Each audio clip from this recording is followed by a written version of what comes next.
और आइए बात करेंगे कुछ और महत्वपूर्ण खबरों की। कोरोना ने हिंदुस्तान को हिला कर रख दिया है और कोरोना प्रकोप का असर ही है कि केंद्र से लेकर तमाम राज्य सरकारें सदमे में हैं और इसी का असर है कि शासन के साथ साथ प्रशासनिक अधिकारी भी अपने आपे से बाहर जा रहे हैं। अस्पतालों को सिवाय नोट के कुछ नजर नहीं आ रहा है और आम आदमी के पास सिवाय रोने के और कोई चारा बचा नहीं है।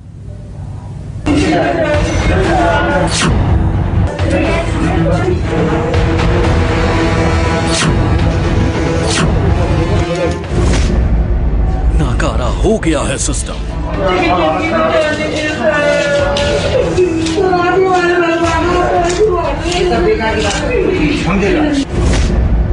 ऑक्सीजन के लिए लंबी लाइन, भीड़ में लगा हुआ है, उसको नहीं दिया जा रहा है और जिसको पावर मिला है, पीछे से बैक सपोर्ट मिल रहा है, उसको तत्काल कोऑपरेट किया जा रहा है। गाड़ी आती है, बाहर से आती है, लगती है, चली जाती है, हम लोग खड़े रहते हैं। हॉस्पिटल वालों को 100 सिलेंडर ये दे रहे हैं हर 10-15 मिनट पे, तो यहाँ पर इतनी लंबी लाइन क्यों है? ऑक्सीजन दो, नहीं तो मरने के लिए तैयार हो जाओ। मेरे पास जो कैपेसिटी है उससे ज्यादा लोगों का डिमांड है जो मैं पूरा नहीं कर सकता हूँ। प्लस मुझे फोर्स भी किया जाता है कि आप यहाँ दे दीजिए, यहाँ दे दीजिए। मैं कोरोना और क्या क्या दिखाएगा। कहीं सिस्टम उम्मीद तोड़ रहा है, कहीं ऑक्सीजन न मिलने से जान निकल रही है। हाल इतने खराब हैं कि हर रोज लापरवाहियों की वजह से कई जिंदगियां दम तोड़ रही हैं। नोएडा से आई ये तस्वीरें शर्मसार कर रही हैं। उस सिस्टम को कटघरे में खड़ा कर रही हैं जिसके कंधों पर इस वक्त लोगों को राहत और मदद देने की बड़ी जिम्मेदारी है। लेकिन यहाँ मरीज के परिजन सीएमओ के सामने गिड़गिड़ा रहे हैं, उनके पांव पकड़ रहे हैं कि किसी तरह उन्हें रेमडेसिविर की डोज मिल जाए।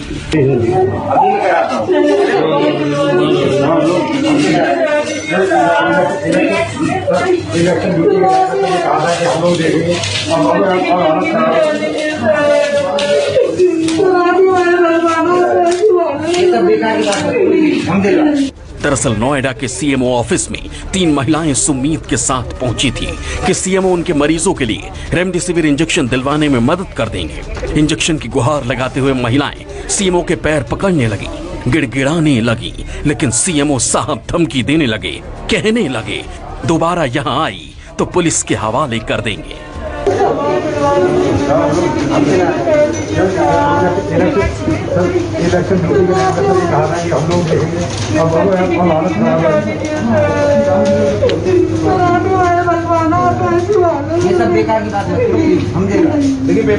वीडियो के सामने आने के बाद नोएडा के डीएम सुहास एलवाई हरकत में आए और चेतावनी दी कि अगर सीएमओ का व्यवहार ठीक नहीं हुआ तो उनके खिलाफ बड़ी कार्रवाई की जाएगी।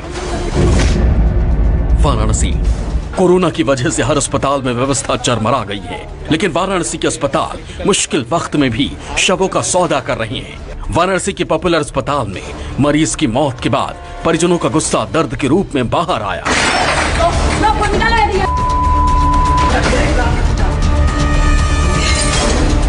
कहने को ये पॉपुलर अस्पताल है, लेकिन परिजनों का आरोप है कि यहाँ रात में न डॉक्टर रहते हैं और न मरीज, जिसकी वजह से यहाँ जो भी आ रहा है दम तोड़ रहा है।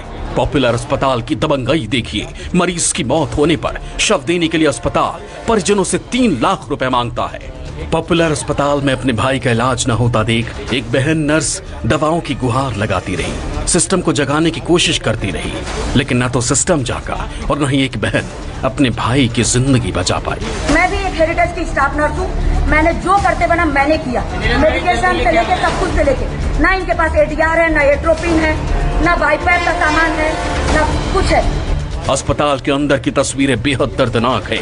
मरीज दम तोड़ रहे हैं, न ऑक्सीजन की व्यवस्था है और न डॉक्टर और नर्स है। अस्पताल मरीजों से भरा पड़ा है, लेकिन 1 या 2 डॉक्टर ही मरीजों का इलाज कर रहे हैं। हाल ये है कि मरीज के परिजन ही छाती दबा दबा कर मरीज को जिंदा करने की कोशिश कर रहे हैं। गया में कोरोना दर्द बांट रहा है, ऑक्सीजन की बेहद कमी है। ऐसे में गया के कैपिटल ऑक्सीजन प्लांट दिन रात लोगों की मदद कर रहा है, लेकिन अब इसी ऑक्सीजन प्लांट के मालिक मोहम्मद नैयर को जान का खतरा मंडरा रहा है। दरअसल प्लांट में जितनी मांग है उससे कम ऑक्सीजन सप्लाई हो पा रही है।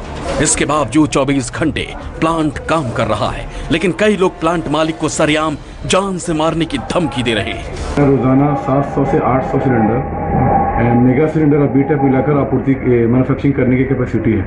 डे बाय डे गया में ऑक्सीजन का डिमांड बढ़ता जा रहा है जो मेरे क्षमता से बाहर है। इसकी लगातार सूचना मैं मौखिक रूप से और लिखित रूप से विभाग को करता आ रहा हूँ। अभी समस्या क्या है कि मेरे साथ लिक्विड का भी इशू है। लिक्विड हम लोग का बाहर बोकारो से, आइनॉक्स से, लिंडे से, एलनबरी से आता है। वो लिक्विड जब आता है तो हम लोग लिक्विड को ऑक्सीजन बनाकर सिलेंडर में रिफिलिंग करते हैं।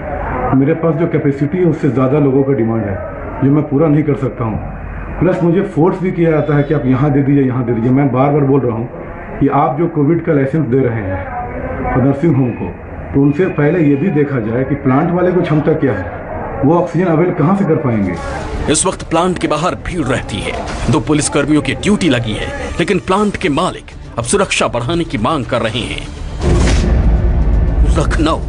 लखनऊ में आर के गैस प्लांट पर ऑक्सीजन लेने के लिए लंबी लाइन लगी है। घंटों लाइन में खड़े होने के बाद भी ऑक्सीजन सिलेंडर नहीं मिल पा रहा। कोई रात के 3 बजे से खड़ा है तो कोई सुबह के 6 बजे से।